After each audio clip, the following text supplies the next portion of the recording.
This is sliding. What's up, everybody? Activ8. What's up, everybody, and welcome to another episode of Activ8 Radio. And we are here to activate your mind while we entertain and educate. And we're having out the gate. I live in the country, and I don't know what's going on with my technical difficulty. I'm in my car downtown on FaceTime because I didn't want to miss the podcast, John.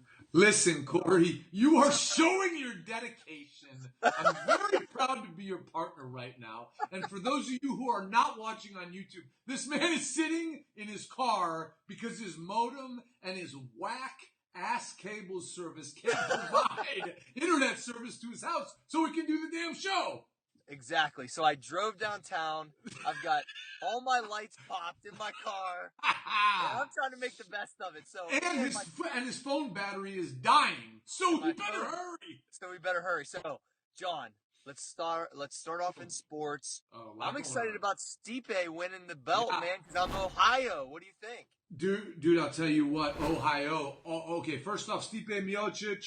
For those of you who didn't watch the UFC last night, Stipe Miocic took the heavyweight championship belt from Fabrizio Verdun in the first round with a short right hook as he was backing up. I want to say about 2 minutes in, and the guy just his progressed at such a fantastic level. And what I love about Stipe is nobody really knows his name still. He's a blue-collar guy. This guy wins the heavyweight championship of the world in front of 45,000 people, and all he's talking about is, I just want to bring the belt back to Cleveland. I just want to get in my pickup truck, take the belt to my mom, who's like working a job, and show her that like all my work I put in paid off. Like Ohio, dude, literally, he had mad love for Ohio, and he had mad love for Cleveland, and I think he represents Ohio and Cleveland and the Midwest with just that work ethic. It's like he was, dude, this guy, and Jay Glazer summed it up perfectly after the fight. He said it seemed like Fabrizio Verdun was caught up in the hoopla of this enormous event, right? There was 45,000 people at a soccer stadium in Brazil to watch the UFC last night. And Stipe, Jay Glazer said, he goes, Stipe, it seemed like you were on a business trip. He goes, I was on a business trip. You know, I came here to do a job. I did my job, and now I'm going home.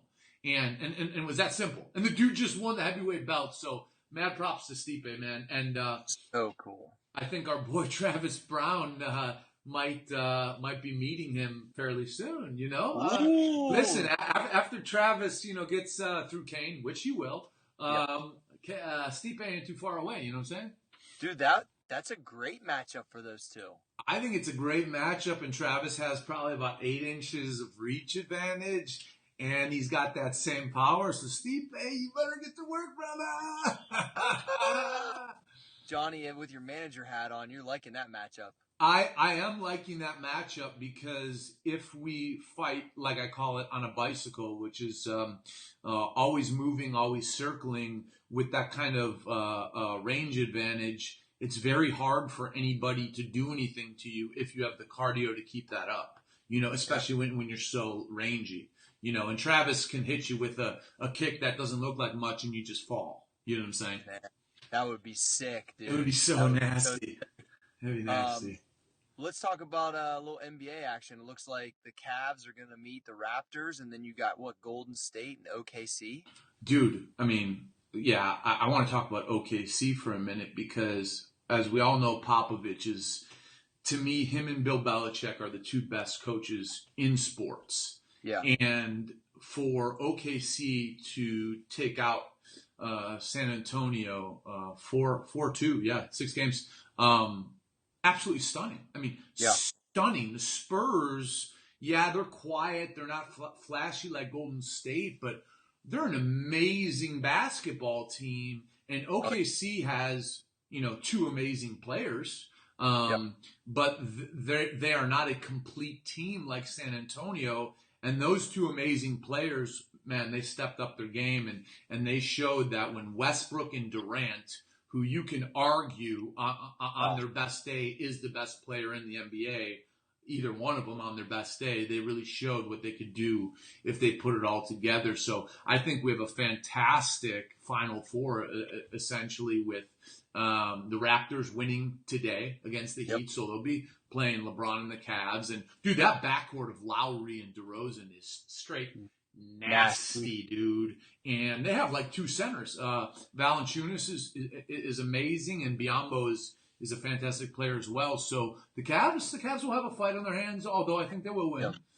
I think OKC's coming out of the West. I think it's going to be OKC and LeBron and the Cavs. Oh, you think they're going to beat Golden State? I think they're going to beat Golden State, and I want to say that I think LeBron has the best shot against OKC, potentially.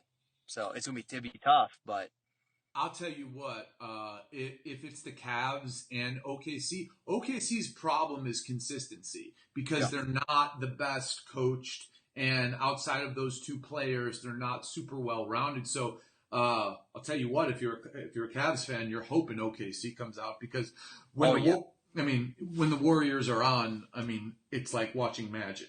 Yeah, agreed. No kidding. You know, the one thing, Cor, I did want to touch on that, when we're talking UFC, we kind of glazed over is there's a very strong rumor, and it's beyond a rumor. I mean, a lot of sources are reporting that the richest man in China, who owns some sports properties, is tendering an offer of $4 billion to buy the UFC.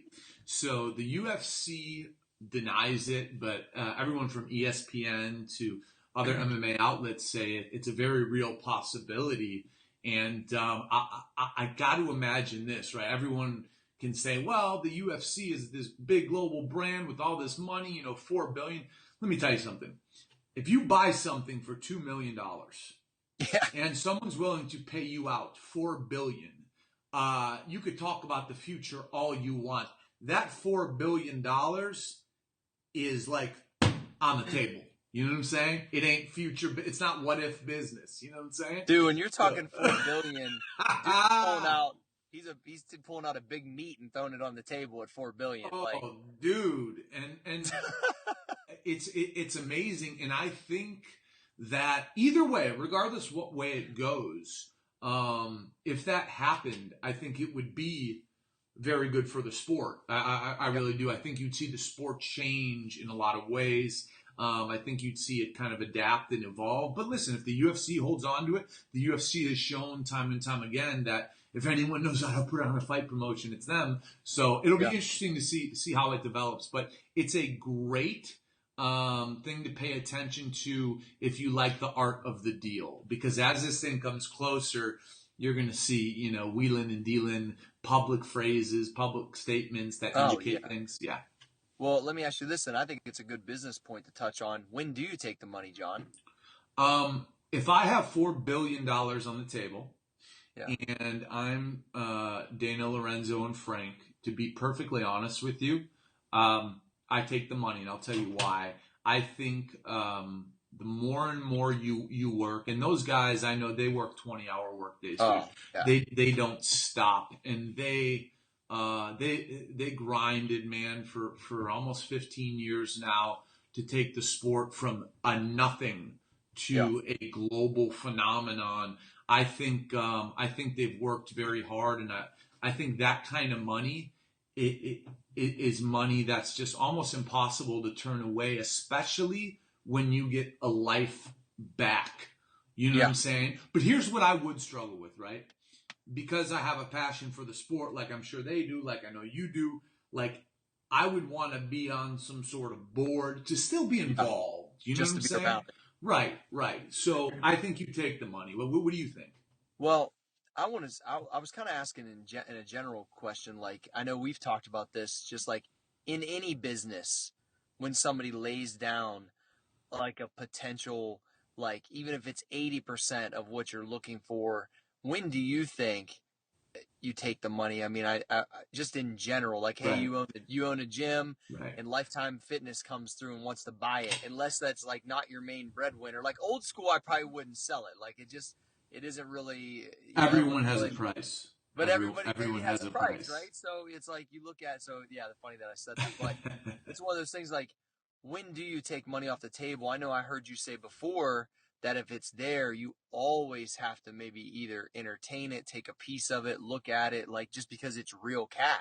Exactly. I know. So I've been in that position a couple times where I've had luckily the ability to take money off the table, and I really think, at least what I've learned, and I've made some bad decisions and I've made some good ones, but I think one of the good ones is I think you look at taking money off the table when taking that money off the table literally changes your personal life. Like when Yep. it takes you to that next level where you may be able to say to yourself like, "Oh shit, I'm good for life," right? Yeah. I mean, like if you can do that, where I think you have to evaluate it, right? And the other thing that you have to look at is, okay, how much did I put into it? Yeah. And as valuable as our time is, when you put in sweat equity and someone's putting hard, cold cash on the table, listen, cash is real. You know Yeah. what I'm saying? Sweat equity, yeah, it matters, dude. But unless you've built something that's a machine, taking cash off of sweat equity, it's a big accomplishment. It really Yeah. is. So I think Yeah. you got to look at those two things. Yeah. I agree. Because I like the fact that you're pointing out, like, if it's going to make a dramatic difference, you might not, a lot can change. You might not get that chance again. Dude, exactly. And business, think about how many huge businesses have disappeared. Yeah. My favorite example, because everybody knows it, is like, you know, Blockbuster Video, right? Who would ever Yeah. think if you're the CEO of Blockbuster Video, you literally have a monopoly on the move? Like all of a sudden, boom, you are disrupted and gone. Like Circuit City, they were a multi-billion-dollar company. Best Buy just outgrinded them. Like there's no explanation for it. And my point is that no matter how big you are, and those are two monster companies, dude, you don't know what's in store for tomorrow. So if No. someone's putting money on that table, dude, I mean, you always have to think about it. I'm not saying take it. I'm Yeah. saying you got to think about it, But, I mean, there's so many factors to take into account. Yeah. UFC is going to take it. I think that if that is a real offer, I think they do take it. What will be interesting is a guy like Dana White, man. I think he's so passionate about the sport. I think part of the deal may be like, I have to have a place in it. And if they say, no, we don't want you in it, then, that puts the Fertittas in a precarious position in that hypothetical scenario, I almost think that the sport wouldn't even be the same without Dana White. I don't know a president of a sport that's been. I mean, David Stern was pretty obviously like really out front of basketball, but like, man, like he's just like a completely different figure in that sport than any other sporting franchise. Totally. Right? No I mean, one's even close. Time magazine put him on the top 100 list for most interesting people in the world, and I really think Dana is like the definition of like you get the good with the bad, because he has done some things that nobody else could do, and he's also made really bad decisions that nobody else could make, But at the end of the day, you have to look at the sum of all parts, and he's taken the sport to where it is. So his grade is obviously an A plus, but there's levels, right? And a guy like me and a guy like you who benefit from the UFC's growth, you say, hey, it help for the leader of the sport, the leader of the space, to be dropping F-bombs all the time. Like, if that goes away and someone else comes in, are the Chase Banks of the world, are the Shell Gasolines of the world, are they coming in? Because they're in every other sport. I mean, dude, it's crazy. Make a good point. Well, I think this is a perfect time to segue to John, tell me a story. I want to know a Dana White story, because I have one, a couple. But John, tell me a Dana White story. All right, I'll tell you the Dana White story as it relates to me. Okay. And so Travis Brown and myself were walking into Lorenzo's office in Las Vegas to do his most recent contract, and Travis did not answer the phone when Dana called him for like 4 days previous, and that was per my instruction, because it's very simple. You know, Dana wants to get a deal done, but Travis pays me to do his deals. So anybody knows that you don't have the athlete do the deal with the organization. Sure. So Travis obviously was nervous about not answering Dana's call, but I'm like, Travis, you have to trust me. This is how business is done. Sure. Right? So we walk in Lorenzo's office. Lorenzo's a very stoic guy. I mean, you know him. He's stoic. He doesn't say much, but everything he says, man, listen to every word, because it matters. You know. Oh yeah. Yeah.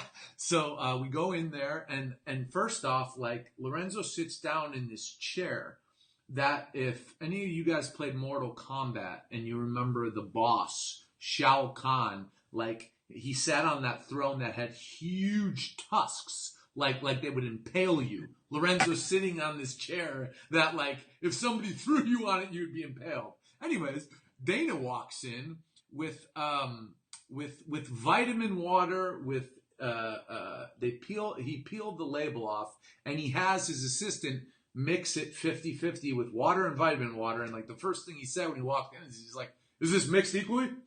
I was like, "Whoa, okay." So he walks in, and he goes to Travis, "Why the fuck didn't you answer my fucking phone calls?" And then he goes, "Oh, I know why. This fuckhead over here told you not to." And he pointed at me. And you know what? Like, when you're, you know, we talk about emotion all the time. You know, I've done my homework on Dane. I know his background. I know him to a certain extent. And I just stopped. I said, "Listen, hey man, Dana, you managed Chuck and Tito and those guys back in the day." I said, if the president of the UFC at the time was calling them to do a new deal, a big deal, would you let them answer the phone? And he's like, "Don't give me this bullshit." I said, "Stop. Just it's an honest question. Would you let them answer the phone, or would you wait to meet so you can represent your client, because that's why they're paying you?" And he basically was like, whatever. What the fuck? He literally was like, "What the fuck? All right, let's fucking talk business." And that was it. You know what I'm saying? Travis was like sweating.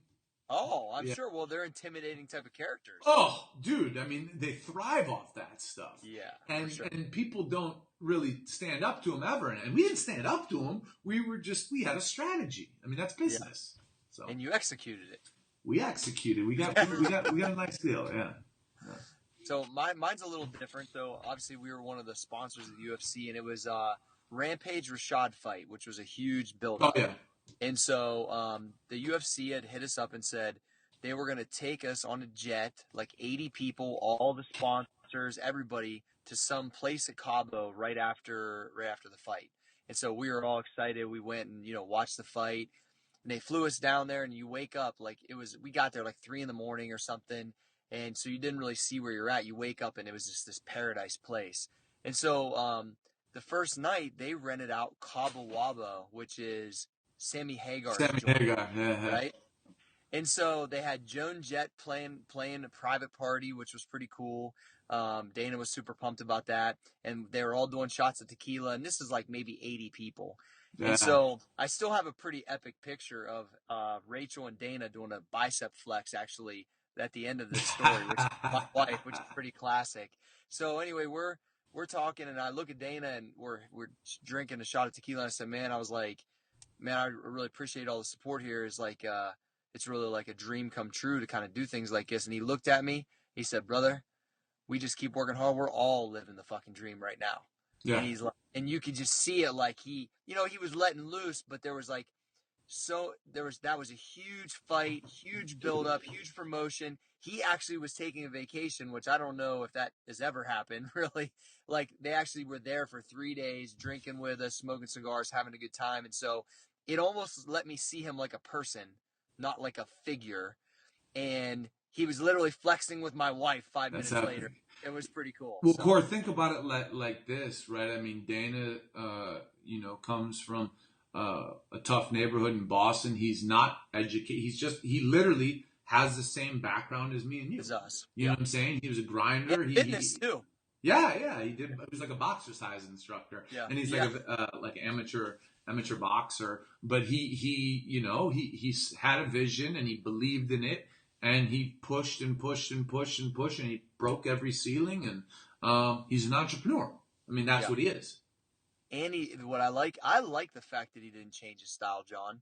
I mean, honestly, I do too. I agree with you on the Chase Banks and that type of stuff. But like, if he thinks he wants to say "fuck off," he just says it. And to me, like, as a guy's guy, that there's a respect. I just like that. Listen, I do too. There's always two sides to every story, and I like to analyze it for business purposes. But personally, I agree.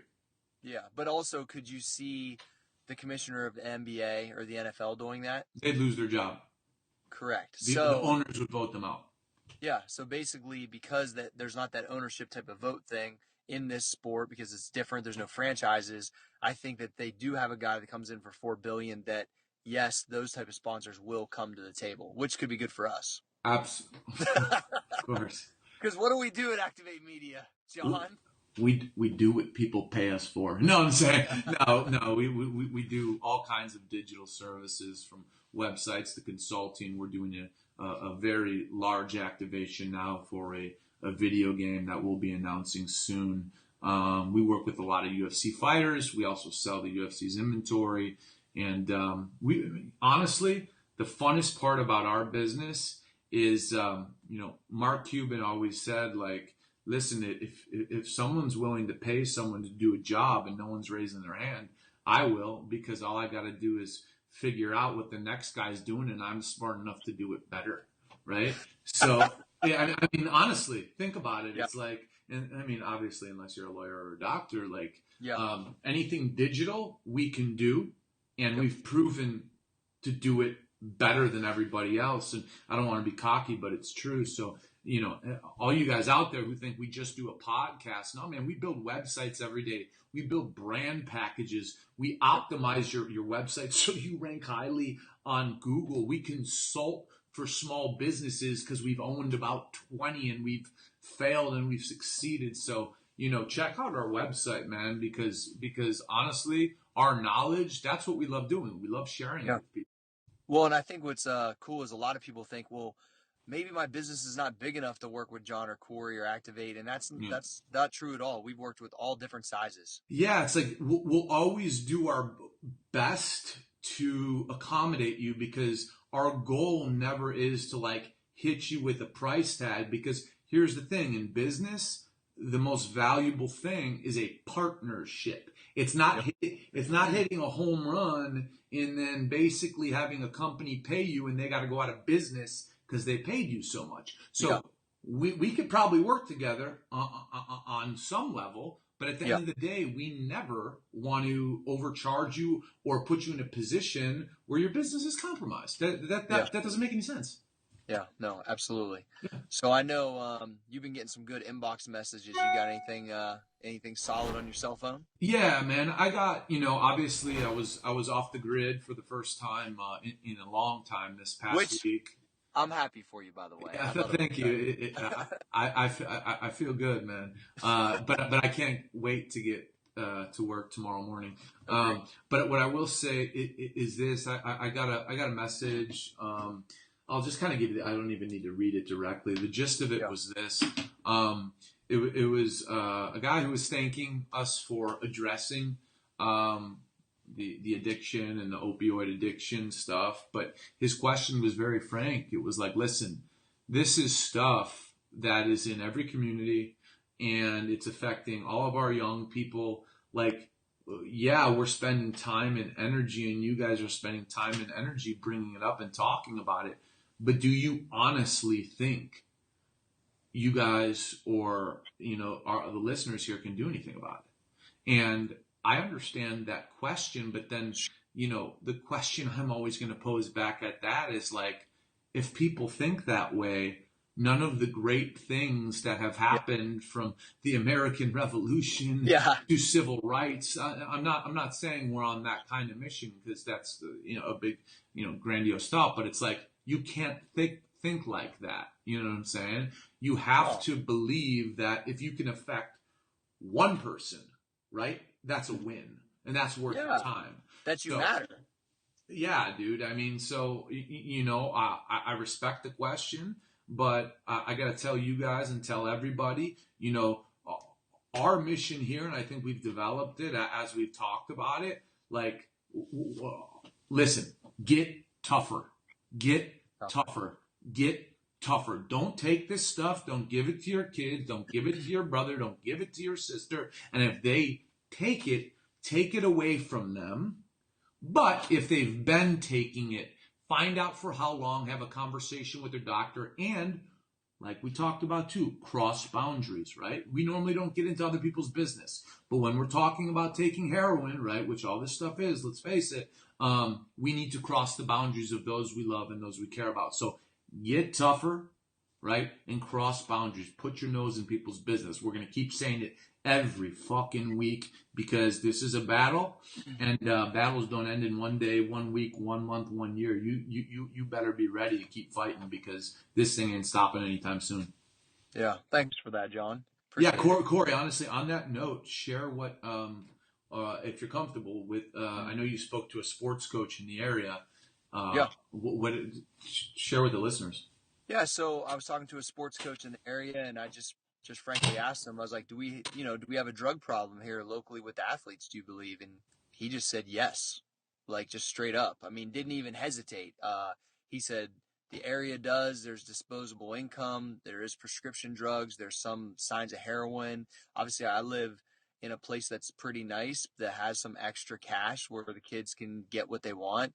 And, I have kids growing up. I'm starting to talk to Alex already, who's 11, about this stuff. And, he's so naive. I don't understand why people would do drugs, Dad, like stuff like that, Sure. Of course, because he's just so young. But I feel like the need to start to talk to him now about it. And it's one of those things where, man, it's scary. You know what I mean? Not just obviously I understand with more awareness with working with you on the prescription side from the actual docs, but just the fact that they're getting them at school, that whatever. And look, I mean, I think weed was the biggest thing that I saw at high school. It just progressed to such a level now where it's narcotics, it's heroin, it's like weed is like tobacco at this point, John. Oh yeah, and I think the fact that you're, as a parent, you're having that conversation. I can say, when I was prescribed 3 different narcotics when I had my surgery that got me addicted, I literally did not know what these drugs were. Yeah. No one talked to me about it. Yeah. I didn't know anything. So the fact that we're at least, and please guys, like, do what Cory did. Talk to your kids about it. Talk to anybody about it. Talk to your friends about it. Just talk about it, because people honestly think if doctors give you something, it's okay. Yeah. Man, so just awareness, guys. Well, I think the awareness. So, it was like one of those things, like I was asking him because I knew his answer already, because I've already heard. The one thing that's about me that's interesting is, even though I'm 37, these young people like tend to talk to me a little more because I'm, either got some social media stuff going on, Sure. relevant business, like I like still the same music for the most part. A lot of them will tend to tell me things they might not tell other people in my community that are my age, right? Of course. So I hear what's going on, and I remember, because it wasn't that, I mean, it was a while since we've been in high school, but I remember how it all works. And so it's just one of those things that I'm going to not be a parent that puts my head in the sand. I'm going to try to, take it head on. And I know that you can only prepare your kids to make their best decision when that time comes. And I'm not saying I made the best decisions all the time, because I didn't. Right. But I definitely wasn't a fucking idiot neither. You know what I mean? And so, it's such a different case, I think, John, from yours was given by a professional that, happened, where these kids were actually, doing this like knowingly. So it's 2 different type of things, but both awarenesses are key. And yeah, I'm starting it kind of early in my household, and so hopefully we can prevent it. You know what I mean? Absolutely. That's kind of the key. But we're gonna transition to some fitness. I got a couple things I want to share with the community. I think that they need to take a hold of. So double bicep, Double Come on, bicep. YouTubers. We got to give the YouTubers something. Listen, my right arm's about to fall off because I'm holding my phone in I my know. car Yeah. because none of my Wi-Fi would work. Fuck. God damn it, you need Xfinity. So anyway, pay us. one of the things I've been programming a lot lately in a lot of the workouts from Cory G Fitness and talking about on social media is body weight stuff. And I think that, a lot of big guys, small guys, whatever, always in the gym grinding the weights, and they kind of forget like what Bruce Lee did, or what's you know what I mean, or what some of these like amazing athletes in the past, and that's master your body weight. And so I'll tell you that I do tons of pull-ups, tons of push-ups. I've been putting in more dips with the rings. I've been doing obviously tons of lunges, squats, but like when you master your body weight, and I'm not saying Bruce Lee master, I'll never, but Legend. just the fact that like I can jump up and do 30 pull-ups or hit 100 push-ups or do dips, like do a strict muscle up. Just the fact that you can literally play around with what you weigh. Or, I did 25 handstand push-ups the other day. Like, and I'm not bragging to say like I'm so good at this stuff. I'm just saying like the feeling you get when you can literally just take your body weight and do those type of things, it just makes you like I don't know, a better human in general. I feel like whether you're running from the saber-toothed tiger, that's what I'm trying to get at. It's Well, like, no, Cory. I mean, honestly, what I like about it is, listen, a lot of people are struggling and don't have a lot of disposable income. And when you talk about body weight stuff, man, you don't need to go buy a gym membership. No. All you got to do is subscribe to Cory G Fitness. It's only like $9 a month.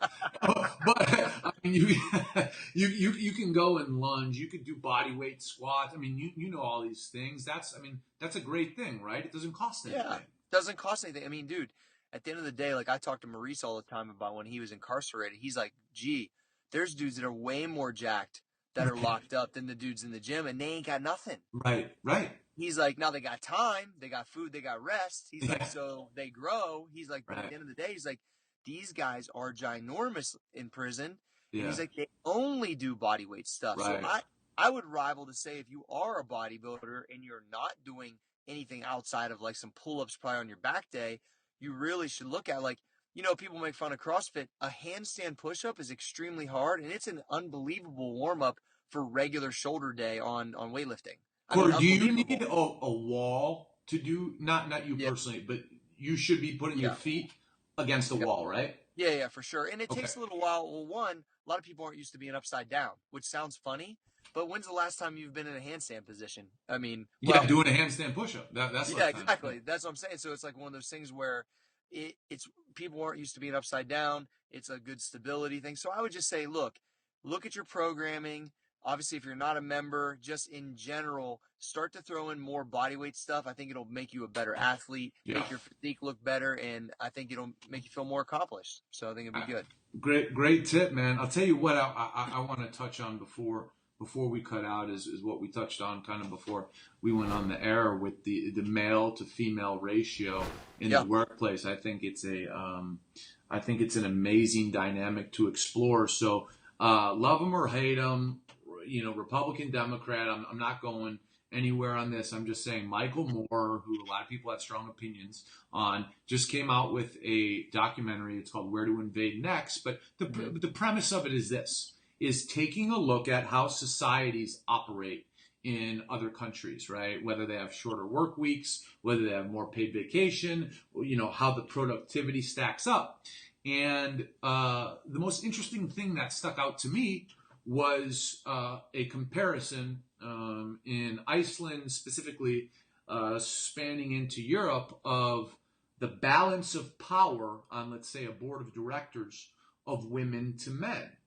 Mm-hmm. And the statistical data that they're finding when we're talking about business executives, when you compare men to women, is that men, as a rule of thumb, now this isn't all, but obviously we have testosterone. Sure. And obviously we have egos and we want to beat the next guy. So when making a decision, if you're on a board of directors, you're not making an individual decision. You are making a decision for a group of people, i.e. the company, right? Mm-hmm. Well, what they're finding is that women are a lot more effective than men on board of directors of companies. Why? Well, they were taking it back, and this is just a theory, right? But it's something to think about. to the maternal, motherly instinct, right? A woman has an instinct to care for, more than herself. Sure. Where men, men, we can have a kid and roll out. I'm not saying I condone that at all. Yeah. But that happens. It happens, right? Women take care of things. So when they're making business decisions for a business, they tend to be a lot more level-headed, a lot less personally gratifying, and they avoid confrontation in a productive manner, kind of like we were talking about last week, way better. So I'm going to give one example that really stuck out to me. In Iceland in 2008 or 2009, they had an economic collapse that was like double ours in 2008. Okay. 90% of their GDP or 90% of the economy was lost. All their wealth was 90% gone, right? Of all their big banks, there was one bank that didn't lose all their money. They actually were profitable. And they looked deep into that bank. Well, the CEO of that bank was a woman. The founder of that bank was a woman. The board of directors was primarily made up of women. And when they interviewed them, they had a very simple principle. They said, when it comes to investment banking, what we did is this. If we didn't understand it, we didn't invest in it.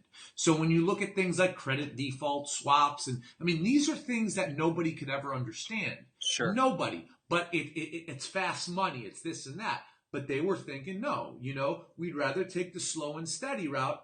And everybody went to jail who ran those banks and lost everyone's money. Sure. And the country took the model of this female-ran bank, and now Iceland, who lost 90, not 40, 50, 90% of their wealth, is up about 140% from where it was. Okay? Wow. It really made me think. Obviously, I'm a guy, I have tons of testosterone like you, but to really think about that, it makes sense, man, because we are creatures of ego. Well, because everybody's trying to measure their wiener size. Oh, no, and the woman who headed up that Icelandic bank even said that. She goes, "Why the men are busy, measuring their dicks, so to speak, in a business sense. The women are looking out for the goodwill of their employees and their business." And I just think it's a great thing for our listeners and everybody in general in business to just think about, right? It's a great thing because, when you break it down, the dynamics are so different from male to female, man. Yeah. So Rachel doesn't listen to the podcast that often, so I'll say that she's right a lot. I don't want to blow her head up, but but she processes things so much differently, and that's why it's hard. Men and women never really understand each other all the way. We try. I've asked my grandpa. My grandpa's been married like 70 years or something. He's going to be 90. And I asked him, I said, "Hey, Papa, maybe you can give me some advice on women." And his answer was, "Well, when I figure it out, I'll tell you." Dude, that was a little scary. It's amazing, but I don't want to be pro-Europe, but as they looked at how to make decisions for a business, what they found is Mercedes-Benz. We all know you're sitting in a Mercedes. Yeah. You're sitting, right? Okay, so they're a German company. They mandate that their board of directors is half women, half men, half executive, and get this is brilliant, half employee. Half of their board of directors is employees. So what that does is it keeps every level honest, and they welcome employees basically saying, "Hey, this executive is skimping on quality control," and they literally indict people in their own company because all they care about is doing business the right way. It's stunning to think about that. In America, that would never happen. Never. No. Dude, no way. Because we're so convinced we know it all, right? Yeah. We're so convinced. Oh, I started the company. I know it all. It's like, dude, man. Sometimes we just got to step back. And my favorite thing is the exploration of thoughts. I'll never say this is the way it is, but I think all of us, when we talk about activating our mind, just think about this stuff. I mean, Yeah. it really will give you a different perspective. I actually like that. Yeah, I do too. When we're huge, John, we should employ that. Dude, no, honestly, like I want you to watch that documentary. And another thing that they talked about was a large Italian clothes maker. They had the CEO on that makes clothes for Diesel, Dolce and Gabbana. He said, "Why do I want my employees to work more than 36 hours a week? And why do I want to contact them after work? They come to do a job. So if I'm efficient with how I instruct them in that 36 hours, right? If we're really on par, I want them to be happy to be here. I want them smiling. I want them to have great family lives, because the better their family life is, the better their relationship with their children is, the more vacations they can go on, the happier they're going to be at work. And they have found that the happier that people are at work, the more productive they are." John, we're getting that, dude. We're getting that. Dude, honestly, no, we should that. study what they do. The guy from Ducati, right? The expensive motorcycles, right? Sure. They showed the assembly line in the movie, and it was moving like it barely wasn't moving. And if you watch in the United States, Ford is, and Michael Moore's like, "Why isn't it moving?" He's like, "Well, because we're making sure we do everything right." And he's like, "Well, you're not kicking out like 10,000 a day." He's like, "We don't care. We want to do it right." And we're he's Ducati. like, "Yeah, well, but it wasn't even like that. It wasn't even like we're Ducati. It's just like that's what you do, right? You do it right." In America, we have recalls because we just want to make that profit, right? And get back to in other countries, and I don't want to be anti-American. I just want to explore this thought. They say, "Come on, this is for the well-being of the people. We want to put out something that's safe." Yeah. Makes you think, don't it? It really does. Michael Moore always makes you think, dude. He does. I mean, a lot of love people him or hate him. Exactly. Yeah. So But check it out. It's called Where to Invade Next, and that's just kind of a spoofy name, but it really shows you that the bubble that is the United States, that's one. We live a lifestyle, that's one way to live, but the rest of the world, they take mental welfare into account a lot higher than we do. And I'm not saying that's right or wrong, but check it out, man. I mean, it'll make you think.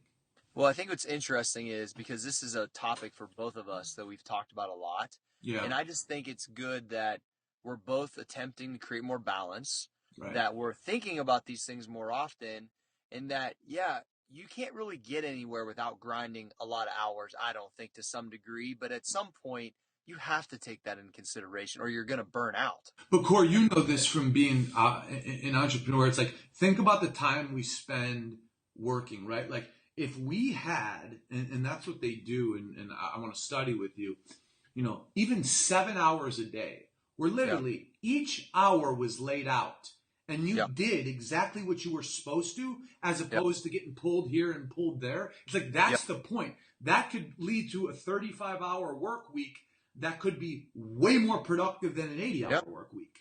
Yeah. You know what I'm saying? Well, I know Tim Ferriss had talked about, and I do this from time to time, like on certain days of the week, you just really knock out certain things and blocks of time. And so it's kind of similar to that. It seems like when you're like, okay, on Monday, I'm really going to crank on material, let's say for Activ8 Media's YouTube or whatever. And in this 4-hour block, I can get more done than only doing one here and one there and one that. So like, I try to kind of put things like that, not as detailed as what you just spoke about. But I think there is some value to that, and people should really start to, especially as an entrepreneur. Yeah. I find that creatively, when my brain's on one thing and I'm not thinking about 9 other things, I'm way better. I mean, absolutely. There's no question. So, well, I think, John, before my cell phone dies, sitting in my car, because I didn't want to miss it, that we should probably wrap this thing up. You got any parting shots?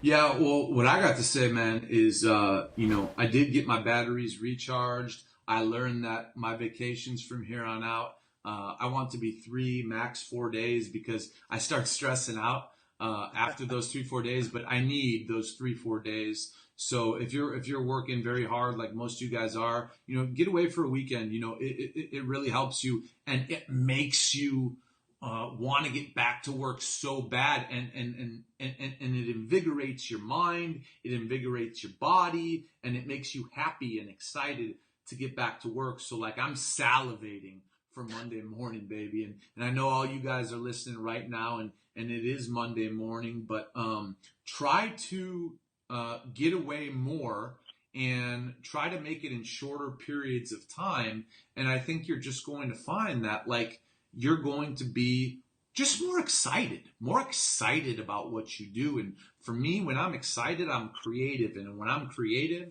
that's when some really valuable shit comes out of my brain, you know that, Cor. Yeah, I'll extend that a little bit. I think that Tim Ferriss talked about a lot of mini vacations, and that can be camping with your family that doesn't cost much. It could be just going to a hotel. Like we've went to just Easton and went to the hotel just for a night so the kids could swim and be somewhere else, and it cost $200. You know what I mean? So it's like there's a couple things I think that you can do just to make things a little bit different. And also I think having a date on the calendar drives a lot of people, not just in fitness, but also for mini vacations. Hey, I'm going to go to this place. I'm going to make sure I get all my work done. It's like somebody said one time, if I only was effective like the Friday before I leave for vacation, like, you know how you're trying to get every day, right? I got to get all this stuff done because I'm going to be out of the loop for a week. So I'll leave you with that. Try to think that you're working to that level, like you're getting ready to go on vacation. You're not going to be around for a while. You have to get it done. That's the kind of urgency and I think effectiveness that John just spoke about. If you're doing that through your day, then you probably don't have to work 70 hours. You can get off with a lot less. So Exactly. Work smarter, not harder. Be efficient, guys. Listen, it's Monday. Let's work hard. Let's work smart. Let's work all week until Friday, and we can enjoy the fruits of our labor. We are Activ8 Media. You just heard Activ8 Radio. Have a hell of a week. Peace.